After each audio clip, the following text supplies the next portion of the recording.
Day 22 of making 60,000 rupees in just 60 days. নমস্কার, আমি শ্রেয়া কল্যাণী থেকে মামুস নামে একটা হোম বেকারি চালাই। সাথে আমি একজন স্টুডেন্ট, তো আজকে রয়েছে কলেজ। তো সকাল থেকে সব কাজগুলো চলো তাড়াতাড়ি করে সেরে নিই। সারাটা দিন তোমাদের সাথে শেয়ার করছি। আজকে কলেজে অনেক কটা অর্ডার নিয়ে যাওয়ার কথা আছে, তো চলো সবটা তোমাদের সাথে শেয়ার করছি।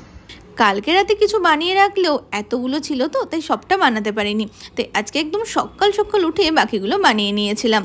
যাই হোক, আজকে কিন্তু সব কিছু বানাচ্ছি আমার স্যার ম্যামদের জন্য আর বাকি দাদাদের জন্য, মানে নরেন্দার জন্য, শান্তি কাকার জন্য, মঙ্গলদার জন্য।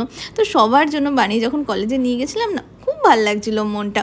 যাই হোক, আজকে সব মিলে এখানে প্রায় 19টা মতন গ্লাস কেক বানিয়েছিলাম। এবার চলো, এখানে সব কিছু রেডি হয়ে গেছে। এবার ফাইনাল পার্ট লোগো লাগানোর পালা। আর লোগো লাগানোর মতন স্যাটিসফ্যাকশনের কাজ না সত্যি দুটো হয় না।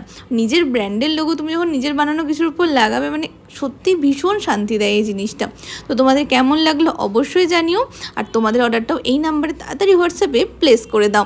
চলো, তো আজকে হলো আমার চ্যালেঞ্জের ডে 21। সত্যি লাইফটা প্রচণ্ড চ্যালেঞ্জিং হয়ে যাচ্ছে। তো এখন যাচ্ছি কলেজে, আজকে স্যার ম্যামদের জন্য সব কিছু প্রিপেয়ার করে নিয়ে যাচ্ছি। এখন নিয়ে যাচ্ছি না, টিফিন টাইমে এসে একবার নিয়ে যাব। তো চলো এখন যাওয়া যাক। আমি এত তাড়াহুড়োর মধ্যে ছিলাম সকালবেলায়, মানে ভালো করে মাথা বাঁচাতে পারিনি। যাই হোক, তো চলো, অনেকটা লেট হয়ে গেছে, এখন যাওয়া যাক কলেজে। বাকি দিনটা তো তোমাদের সাথে শেয়ার করছি।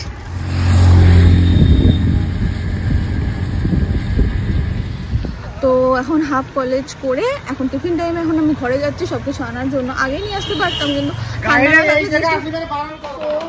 বাড়িতে চলে এসেছি। এখানে সব ভিজিটিং কার্ড, তারপরে তোমার স্পুনস, আর এখানে টিস্যু, সব কিছু একটু এক্সেসে নিলাম যদি লেগে যায়।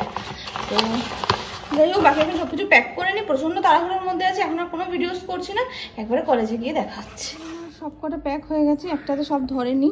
তো এখানে আর বাকি 4টে নিয়েছি, আর এটার মধ্যে টিস্যু, স্পুন সব নিয়ে নিয়েছি। তো চলো এবার বেরোনো যাক, না তো অনেকটা লেট হয়ে যাবে।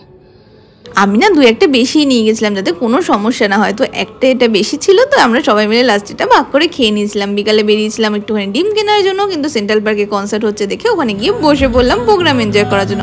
আর দাদা এত ভালো গান করেছে, তোমরাই জাস্ট শোনো একবার।